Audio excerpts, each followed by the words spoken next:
두 번에 걸쳐서 우리가 예정론에 대한 얘기를 해봤습니다. 칼비니스트들의 주장, 또 알미니안의 주장, 그리고 이것을 이 칼비니스트와 알미니안의 주장을 중재하려 했던 요한 웨슬레의 주장까지 우리가 저번 시간을 통해서 예정론을 지금까지 이어져 오는 논쟁의 주체들에 대한 내용을 우리들이 두 주에 걸쳐서 생각을 해보았습니다. 제가 원주에 들어가서 요양을 시작한 13년 전부터 요양을 하는 기간 동안에 여주 근처에 있었기 때문에 도자기를 만드는 분들을 많이 만날 경우가 있었어요. 이제 기억을 해보면 제가 도자기 만드는 곳을 2번 정도 방문을 했던 기억이 있습니다. 그때 새롭게 느낀 것들이 좀 많이 있었어요.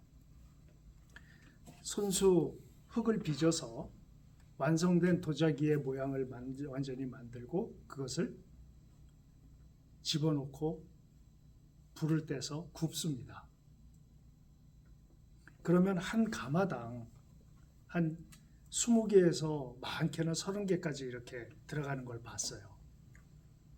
그래서 완전히 구운 다음에 소위 말해서 도자기를 굽는 분들이 완성된 제품들을 하나씩 끄집어냅니다.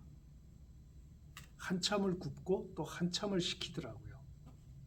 그래서 다시 도자기를 집어넣었던 가마를 다 겉을 부수고 그 안에서 구웠던 그 도자기들을 꺼냅니다. 제가 거기서 깜짝 놀랐어요. 10개, 20개씩 들어가는 가마에서 그들이 셀렉트하는 도자기는 1개 내지 2개였습니다. 나머지 것들은 이렇게 봅니다. 햇빛에 비춰도 보고 보면서 그냥 이렇게 던져버려요. 이렇게 보고 던져버립니다. 그럼 깨지는 거예요. 그럼 저는 옆에서 저분이 저 도자기 하나를 만들기 위해서 얼마나 발구름을 해서 이것을 돌리고 그 도자기의 그 두께를 만들기 위해서 손을 집어넣었다 뺐다를 얼마나 열심히 하는지를 봤거든요. 그러니까 다시 말씀드리면 도자기 하나를 만드는 데 있어서 그분의 손길이 가고 감각이 가고 열정이 가는 그 하나의 그 도자기를 만드는데 그것을 완전히 됐다 싶어서 굽고 나서 버립니다. 깨버려요. 그래서 깨진 것이 수북합니다. 그리고 도자기 하나, 깨지 않는 도자기 하나가 완성되면 그렇게 기쁜 얼굴을 해요. 제가 로마서 9장을 읽으면서 토기장이와 그릇에 대한 비유를 읽었습니다. 근데 막상 그 현장에 가서 토기장이가 만나는 그릇을 토기장이 입장에서 이렇게 생각을 해 보았을 때 토기장이가 생각하는 기준들이 있더라는 겁니다. 그 기준에 미치지 못하는 도자기들은 정말 1초의 망설임도 없이 이렇게 돌려보고 비교해보고 자로도 이렇게 재보고 높이도 재보고 하면서 자신의 기준에 어긋나는 그릇들은 도자기들은 정말 1초의 망설임도 없이 던져서 깨버리더라고요. 그 현장에서 이렇게 보면서 이런 생각이 들었습니다. 칼비니스트들이 주장하는 하나님의 절대주권, 알미니안주의자들이 주장하는 인간의 능력, 인간의 어떤 가치, 이 충돌이라고 생각이 들었을 때 깔뱅은 진짜 도자기를 만드는 도자기의 그 토기장이의 심정처럼 그 자기 자신이 토기장이가 봤을 때 완성되지 않은 그릇을 1초도 쉬지 않고 깨버리는 그 기준으로 하나님과 인간의 관계를 설정했구나라는 것을 아주 강렬하게 느꼈던 순간이었어요. 완전한 하나님 앞에서의 인간의 모습,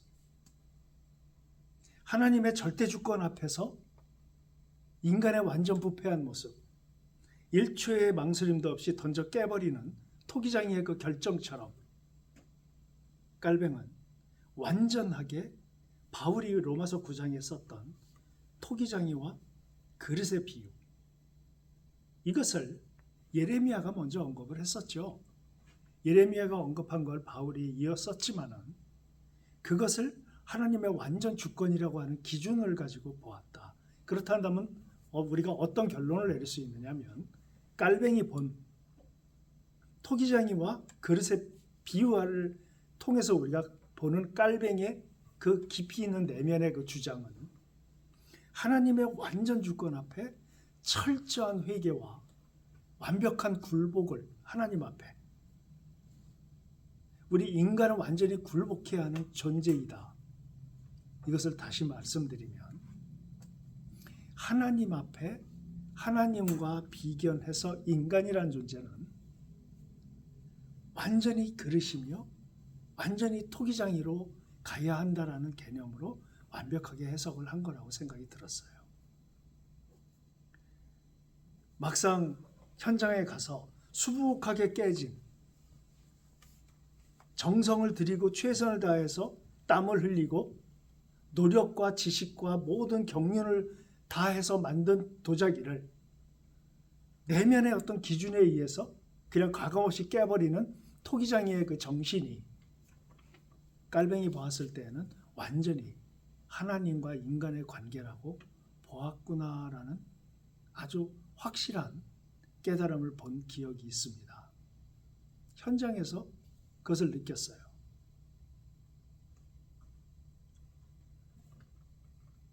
키에르케고르가 말한 실존이라고 하는 것은 무신론적 실존주의자들은 인간의 존재론을 얘기할 때 인간은 어떤 목적도 없이 아무 의미도 없이 툭 세상에 던져진 존재예요. 그것이 인간의 실존이라고 얘기를 합니다. 무신론적 실존주의자들은. 대부분 우리가 하이데거나 샤르트르가 얘기하는 건 그런 것들이고 까미도 마찬가지죠. 근데 유일하게 유신론적 실존주의를 주장했던 키에르케고르는 우리의 실존이 이 샤르트르나 하이데거나 이 까미나 이런 사람들이 얘기하는 그냥 아무 목적성 없이 아무 의미 없이 세상에 툭 던져진 게 인간의 존재라고 얘기한 그거와 비견해서 키에르케고르는 우리의 실존이 하나님 앞에서 실질적인 나의 모습이다라고 얘기한 하나님 앞에서의 나의 드러난 모습이 바로 나의 실존이다라고 얘기하는 것은 엄청난 차이가 있습니다. 하나님 앞에서의 나의 모습이 실존이라는 것이에요. 그러니까 다시 말씀드리면 토기장이가 봤을 때 형편없는 그릇이고 내가 깨버릴 그릇이다라고 보여지는 것이 모든 인간들은 다 그런 존재다라는 것이에요. 그래서 다 인간들은 그러한 그릇이기 때문에 다 깨져버릴 수밖에 없는 존재들이다. 우리가 로마서 1장에 나와 있는 것처럼 다 그런 존재라는 것이에요. 그렇기 때문에 우리 인간이 다 깨져버리고 다 버려질 수밖에 없는 존재인데 그 중에서 하나님께서 어떤 예수 그리스도라고 하는 매개를 통해서 하나님을 믿기만 하면 그냥 토기장이가 그 다 깨버릴 그릇이지만 그 중에서 하나님은 이미 정하셔서 예수 그리스도를 통한 메시아로서 구세주로서의 그 역할을 가지고 인간을 구해낼 수 있는 깨져버릴 수 없는 밖에 없는 그릇들 중에서 하나님이 선택을 하신다는 겁니다. 이게 칼비니스트들의 깔뱅이에 의해서 주장된 거고 칼비니스트들에 의해서 해석된 것이에요. 많은 장로교 목사님들도 계시지만 이 예정론이라고 얘기를 하고 있고, 장로교 목사님들 중에서도 예정론을 반대하시는 분들도 상당수가 있습니다. 예정론 하면 어렵게 느껴지지만 지금 제가 말씀드린 이것이 예정론, 칼비니스트들의 핵심입니다. 하나님은 토기장이다. 근데 인간들은 다 깨버릴 수밖에 없는 그릇들이다. 아담 이후의 인간들은. 그런데 그 중에서 하나님께서 쓸 그릇과 깨버릴 그릇을 선택을 하셨다.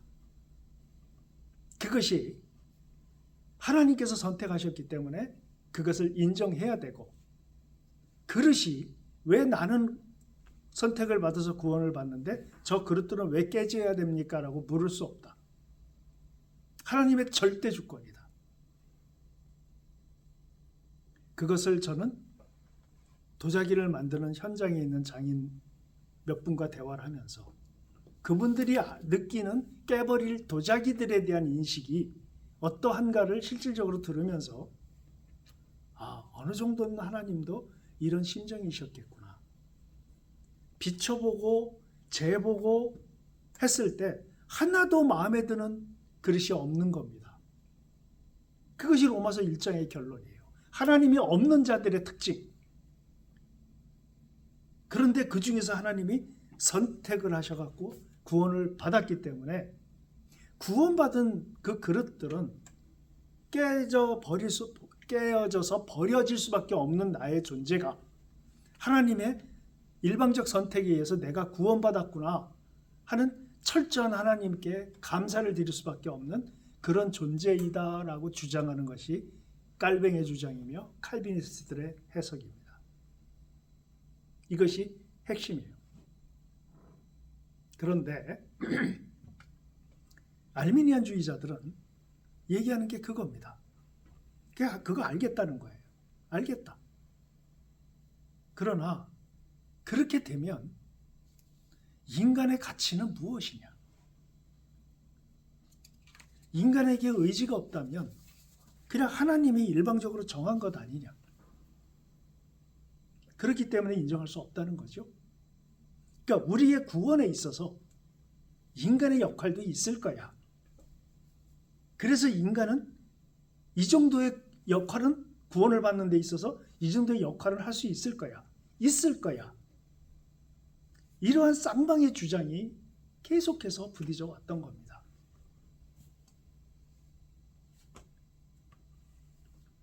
개인적으로 생각을 해보는 거죠. 그럼 어떻게 해야 되는가? 칼비니스트들이나 알미니안주의자들이나 다 공통되이 인정하는 것이 있습니다. 그것이 뭐냐면 예수 그리스도예요. 예수 그리스도를 인정합니다. 그리고 그리스도께서 예수 그리스도를 인정한다는 것은 무슨 뜻이냐면 예수 그리스도의 역할, 이 땅을 통치하러 오시는 왕으로서의 예수 그리스도, 이 땅에 자기 백성들을 우리 예수님이 이 땅에 오신 목적을 천사가 마리아에게 얘기할 때 그 이름을 예수로 하라.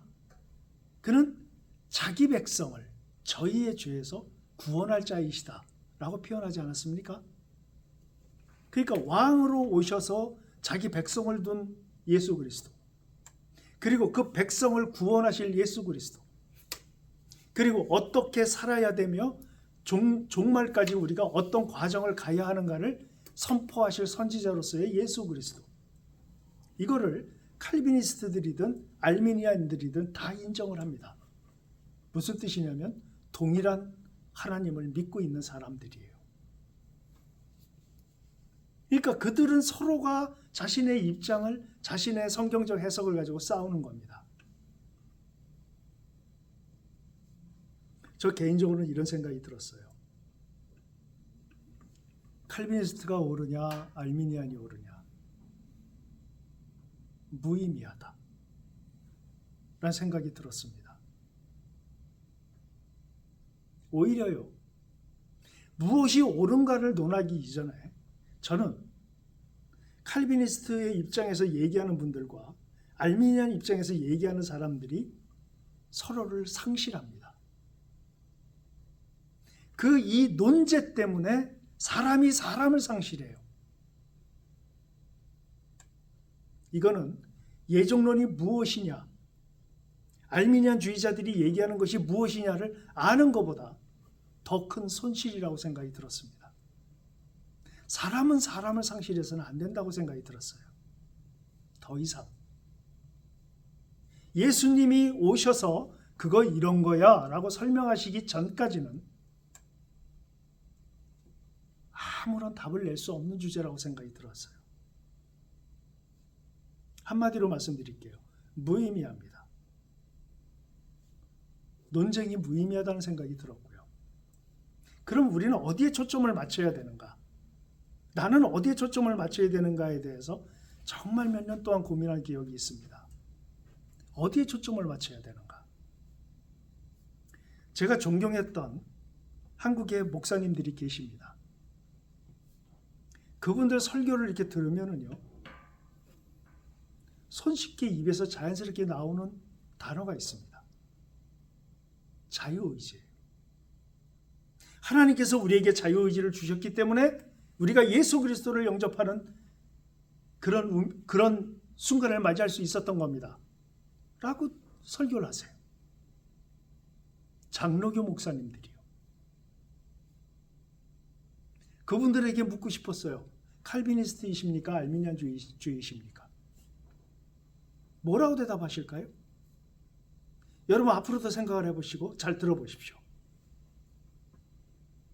큰 교회 목사님들, 설교 잘하시는 목사님들, 그리고 우리가 존경하는 목사님들, 그런 분들의 설교를 들어보세요. 그분들이 자유의지를 거부하는지.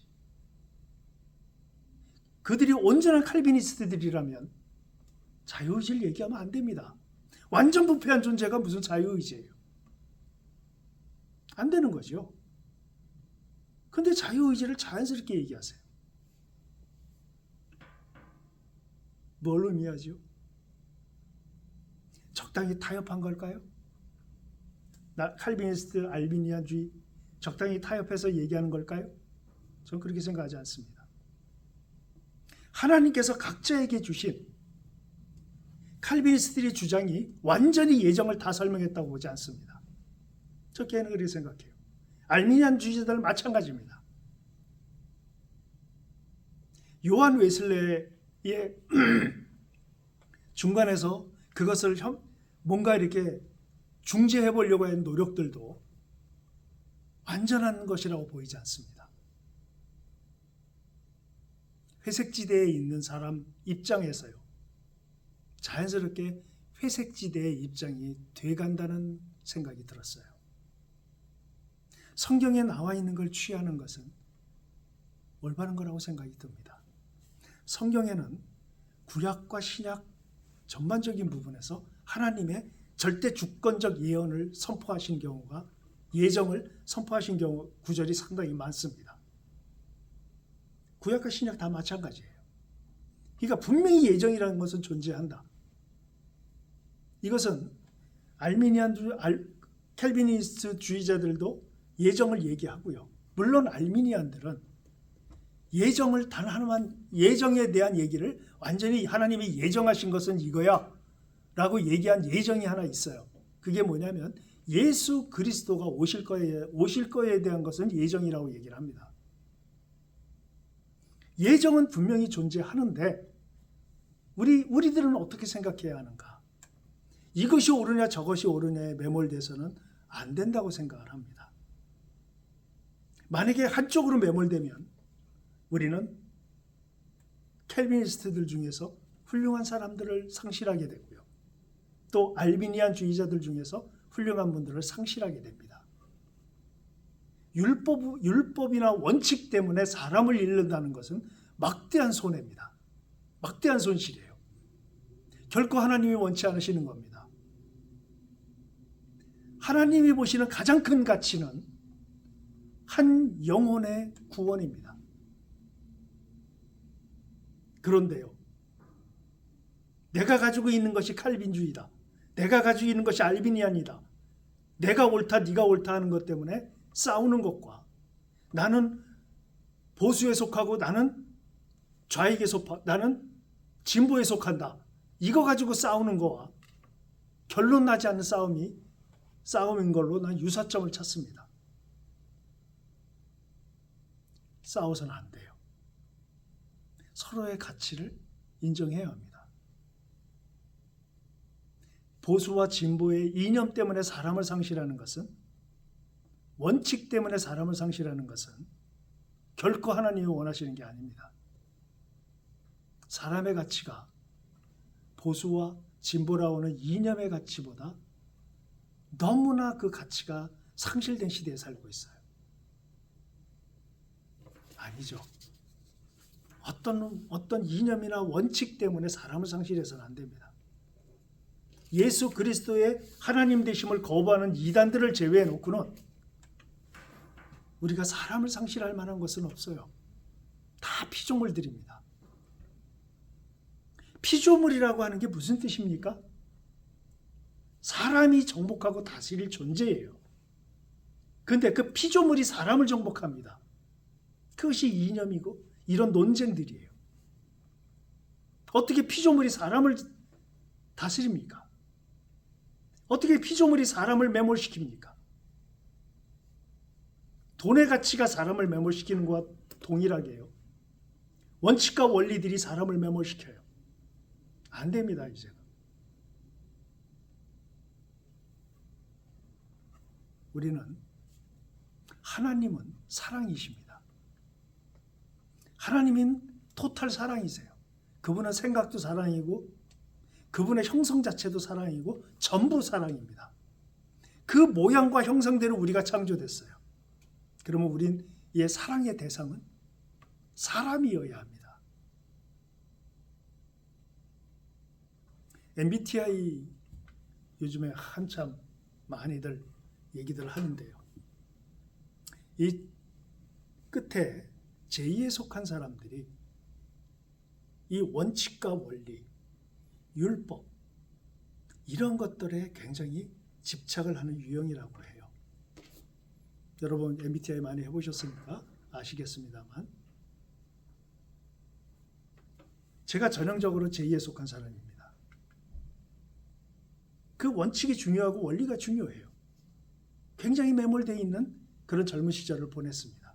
그 유형이 어디 가겠습니까만, 근데 한 가지 분명한 것은 MBTI 검사를 하다 보면 최고 점수가 30점이죠. 젊은 시절에 30점에 가까웠습니다.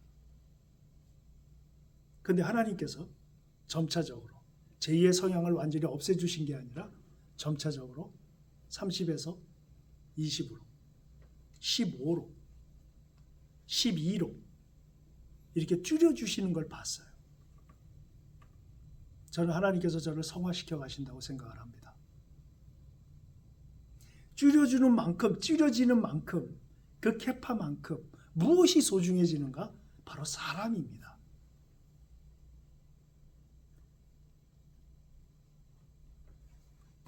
젊은 시절에 저 스스로 이런 생각이 든 적이 있습니다. 왜 나는 세상이 더럽다 하는가?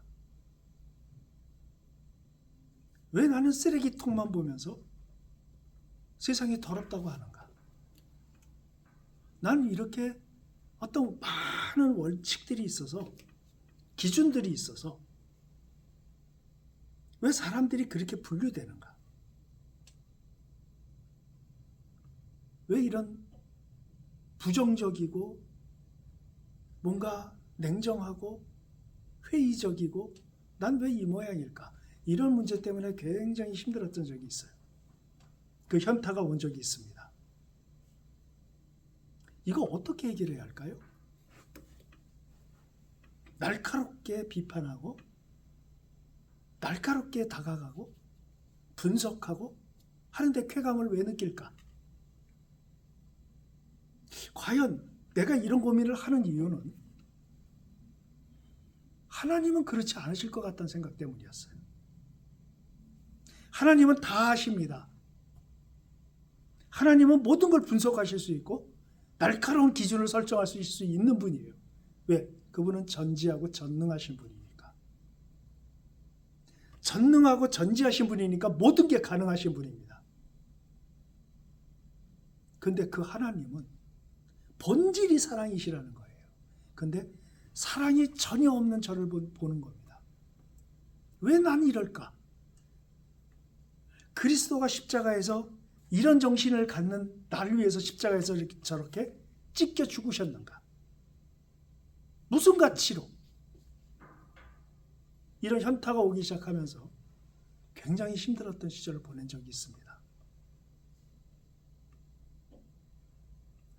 내가 가지고 있는 이러한 부분들이 가치가 아니라면 그럼 무엇이 가치인가? 현실적으로 하나님은 눈에 보이지 않고 예수 그리스도가 나에게 명령하신 것은 사역인데 사역의 방향성이 사랑과 온유와 겸손함과 이런 쪽이 아니라 분석하고 질타하고 냉정함으로 다가가는 나의 모습을 보면서 이런 부분들은 분명히 뭔가가 잘못됐다. 그래서 하나님께서 아주 큰 훈련을 시키셨다고 생각이 듭니다. 정말 큰 훈련을 시키셨어요. 이 땅에 그 누구도 담보할 수 없는, 누구도 해결해 줄 수 없는 죽음을 항상 눈앞에 두고 살게 만드셨어요. 언제 사라져도 전혀 이상할 게 없는 그런 상태가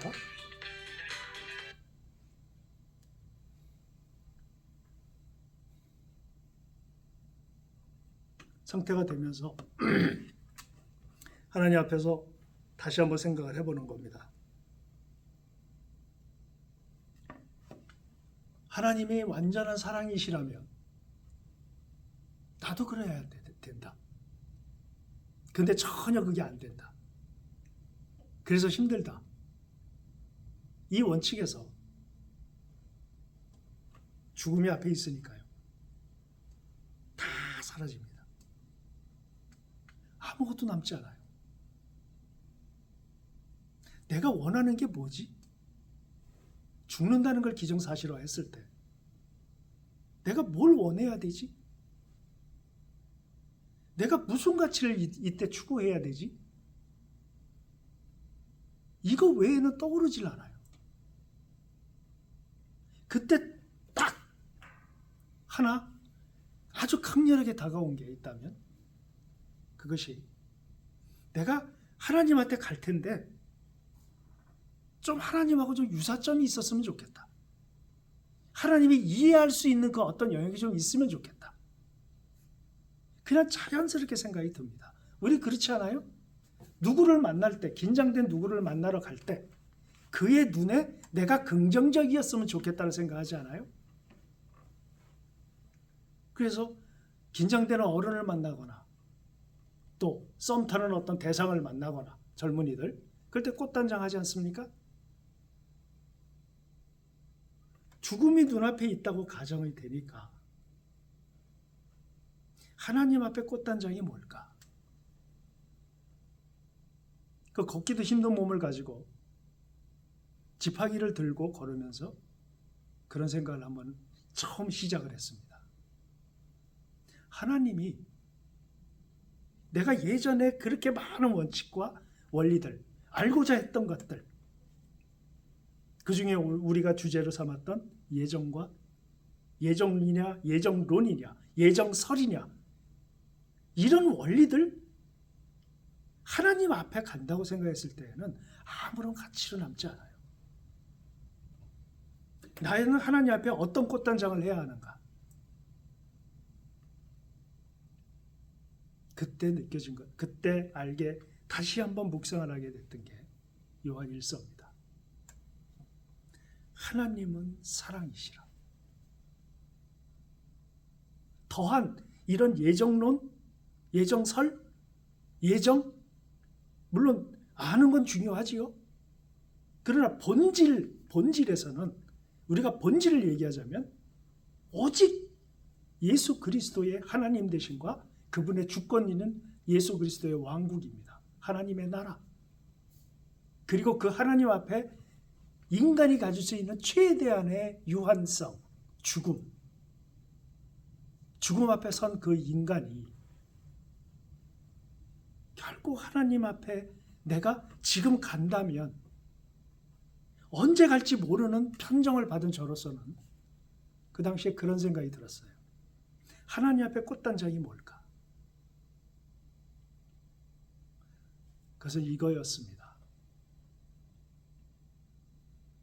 내가 원칙과 기준을 가지고 싫어했던 사람들, 싫어지는 사람들, 이 사람들 사랑하게 해주세요. 저의 기도 제목이 그렇게 변화되기 시작했습니다. 나를 힘들어하고 내가 힘들어하는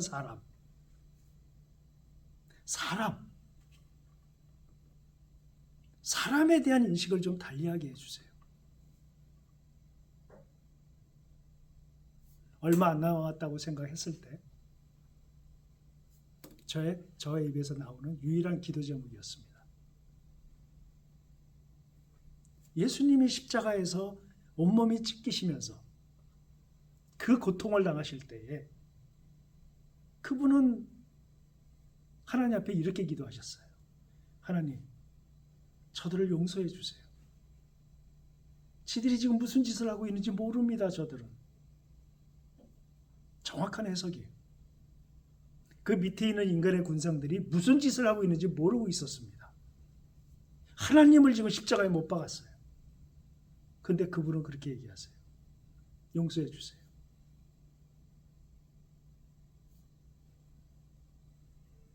이러한 하나님의 정신이 인간을 구원하시기 위한, 그것이 예정된 건지 뭔지 우리가 논할 수는 없지만, 답을 낼 수 없지만, 인간을 향한 예수 그리스도의 그 죽으심이 바로 하나님은 사랑이시라고 하는 그 본질이 거기서 구현되고 실현되고 완성되어가는 그 모습이 바로 십자가의 예수님 모습이었어요. 이것이 하나님의 통치부터 시작되는 일련의 파노라마입니다. 우리의 파노라마는 지금까지 그리스도의 오신 그것만이 파노라마였지만, 하나님의 파노라마는 하나님의 통치부터 시작해서 예수 그리스도의 오심의 목적, 모든 것이 다 통합되어서 우리는 그것을 복음이라고 합니다. 그것이 우리가 다음 주부터 공부할 로마서 10장에 나와 있는 내용들이에요. 바울은 9장을 통해서 예정을 얘기했습니다. 바울은 뜬금없이 예정을 얘기한 것이 아니라 구약에서부터 면면이 내려왔던 그 예정에 대한 예언들을 이어서 9장을 통해서 얘기하고, 그럼 9장을 통해서 얘기한 게 예정만을 얘기하고자 했던 것이냐? 그렇다면 저의 설교가 이렇게 돼서는 안 됩니다. 근데 그게 아닙니다. 9장은 바울은 10장의 복음을 얘기하기 위해서 9장을 전제 삼은 것이에요.